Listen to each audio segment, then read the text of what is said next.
Today I'll be presenting my analysis on Samuel Little, who was considered the most prolific killer in U.S. history. My goal is to highlight the key parts and his background on how psychology helps us understand his actions. He was born January 7, 1940 in Georgia. His early life was extremely unstable. He did have a mother figure or a father figure. He was raised by his grandmother, which was still unstable. He really didn't have no friends or no family or no loved ones that truly loved him or cared about him, which affected his actions later on, which such as neglect, instability, and lack of emotional support, like I said previously. His upbringing and his childhood was shaped around poverty and isolation. He really, like I said, he really had family involvement, no emotional guidance, or no community support. By age 16, he started committing crimes, and he started committing crimes. He started committing crimes as some sort of leeway or like an outlet for his pain and not having no loved ones or not having anybody to be there for him. As an adult, he really couldn't maintain a steady job, or he couldn't maintain like a steady place to live. He was going from place to place, house to house, and he started resorting back to drugs, alcohol, and he really ain't have no healthy relationship with no women or any person. And his lifestyle became driven by loneliness, lack of stability, and reliance on, like I said, crime for survival or a leeway or outlet. Later on in life, after he got older, he confessed to 93 crimes, making him the most prolific confirmed killer. Like I said, he targeted vulnerable women, often those that struggle with addiction and homelessness and poverty.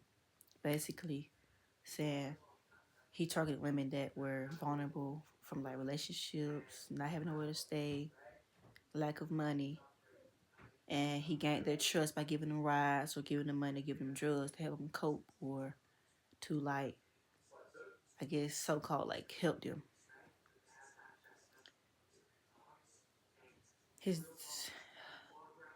his crime spanned decades, and multiple crimes made it in multiple states. He's making it difficult for investigators to track or connect the cases. And what made him get away with it for so long is because he chose his victims wisely. His selection method allowed them to evade detection for years. Finally, he gets caught. He was arrested on a drug charge, and his DNA linked him to 3 murders in Los Angeles, where he was sentenced to life without parole.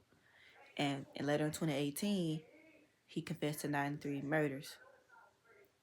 Reason he confessed to these murders because he wanted a negotiation, such as he wanted a prison transfer. He didn't want to be at the prison. He said he wanted to transfer to another prison.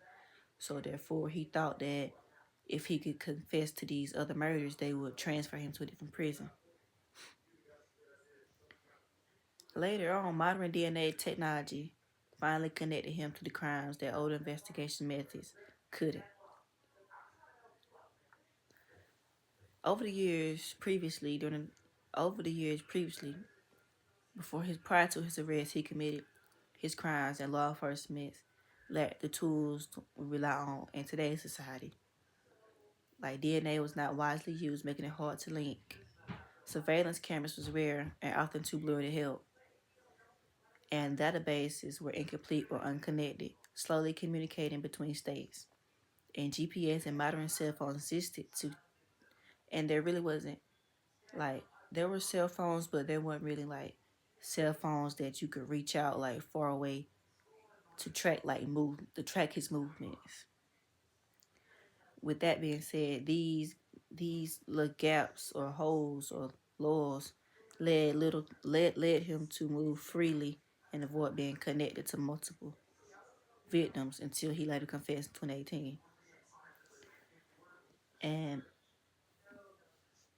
my psychological assessment on him is he's a psychopath. He fits the profile of a psychopath.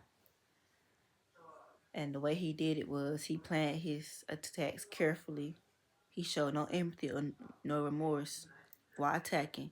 He manipulated his victims with his charm or bribery. Like I said previously, he targeted vulnerable people intentionally, and he felt excitement after every kill, no guilt. And he also showed signs of narcissistic personality disorders such as grandiosity, entitlement, or lack of empathy, and need for admiration.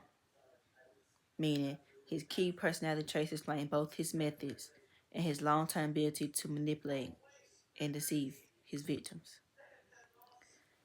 And the primary treatment that I picked for him that will help him is mentalization based therapy, which help individuals understand their own thoughts and emotions, which he didn't have growing up or he didn't get the chance to experience because he really didn't have a mother or father figure in his life. But while MTB can help some individuals with extreme psychopathy typically shows little improvement. It can work, but then again, it can't work.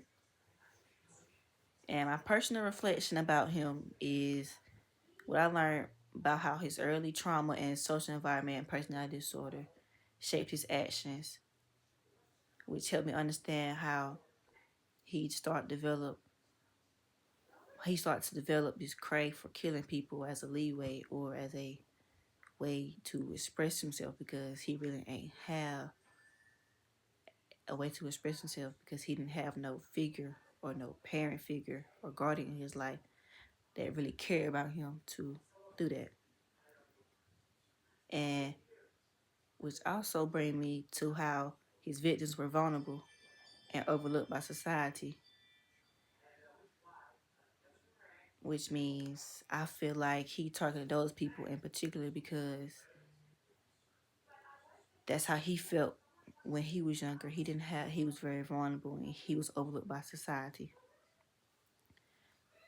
And that impacted me because it shows how important a support system is needed for a child at a young age and how it can prevent them from doing bad things or doing things like Samuel Little did at a young age.